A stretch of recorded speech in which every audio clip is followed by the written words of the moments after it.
उसका विस्तार हो रहा है। अगर आप किसी का भी घर तोड़ रहे हैं बग़ैर नोटिस दिए तो वो नंबर 1 एक कलेक्टिव पनिशमेंट है कम्युनिटी के ख़िलाफ़। सेकेंडली, अगर वो इलीगल तरीके से बनाया गया तो नोटिस देने का ये प्रिंसिपल्स ऑफ नेचुरल जस्टिस के ख़िलाफ़ है कि बगैर नोटिस दिए उसको तोड़ रहे हैं। थर्डली, आप वायलेंस को रोकते नहीं हैं, आपकी नाक के नीचे वायलेंस होता है और उसके बाद आप ये सब तमाशे करते हैं।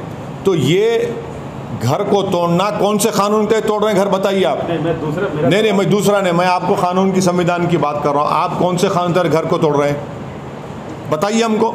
सर मैं एक बगैर नोटिस दिए आप, ये तो जेनीवा कन्वेंशन के खिलाफ है। वो आपकी बात सही है सर।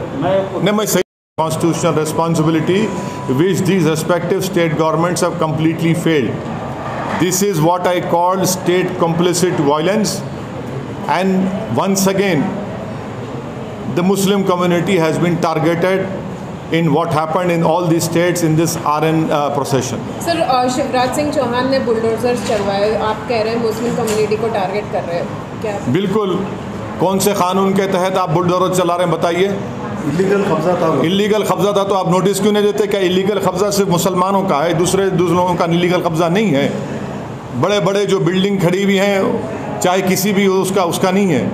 अगर आप इलीगल है तो आप नोटिस दो उनको या रेगुलाइज करो उनको। एक गरीब का टीन का शेड तोड़कर आपको कौन सी खुशी मिल रही है? ये तो सैडिस्टिक प्लेजर ले रहे हैं आप इन चीज़ों को कर आप मॉब रूल कर रहे हैं आप। सरकार को घेरते रहे हैं। जब देश के प्रधानमंत्री चीन पर नहीं बोलकर शहबाज शरीफ को मुबारकबाद देते हैं तो ये सवाल देश के प्रधानमंत्री से पूछा जाना चाहिए, असदुद्दीन ओवैसी से नहीं। मैं देश का प्रधानमंत्री नहीं हूँ। देश के प्रधानमंत्री ने खुद मुबारकबाद और मीठे मीठे अल्फाजों में शहबाज शरीफ के प्रधानमंत्री बनने पर उनको मुबारकबाद दी है। अरे वो कर्टसी है सर। हाँ तो आप अच्छा आप अभी प्रधानमंत्री के स्पोक्स पर्सन बन चुके हैं, जर्नलिस्ट नहीं रहे आप। मुबारकबाद पेश करता हूँ आपको। तो देखिए, ये सवाल करने का मतलब ये है कि मैं अपनी देशभक्ति को साबित करूँ। और प्रधानमंत्री जब शहबाज शरीफ को मुबारकबाद देते हैं उस पर क्या बोलेंगे आप? आपकी ज़बान चुप हो जाती है।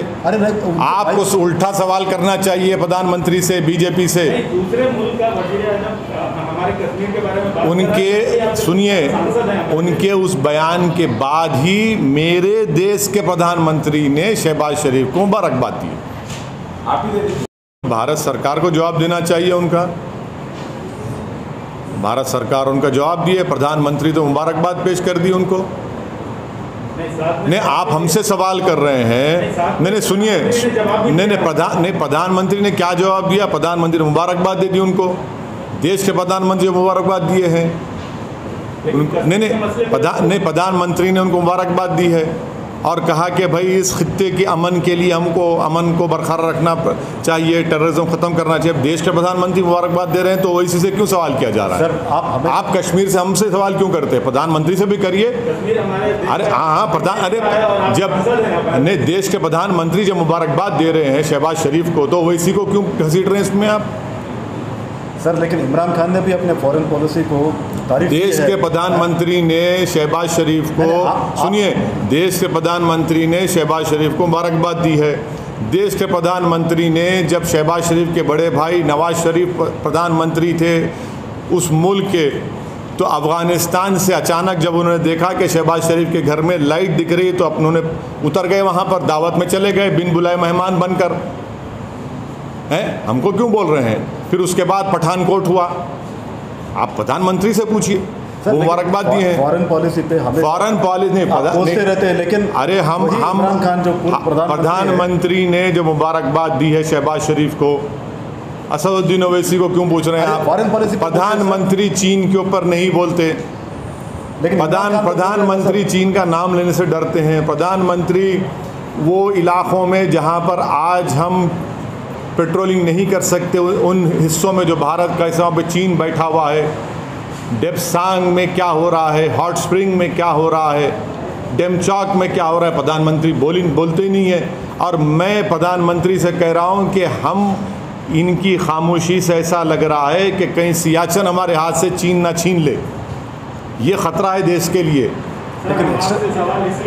मध्य Pradesh BJP chief minister and his government towards the Muslim minority because it is a state complicit violence. Earlier it was state sponsored, then it was mob lynching, now it is state complicit violence, and they have failed in protecting the properties and the life of a particular Muslim minority community. And the last point which I want the people of India to remember, how is it that the old Muslim women were assaulted?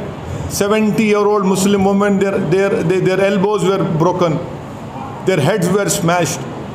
Who did this? It is a Madhya Pradesh police. What justification does the BJP government has towards this attitude?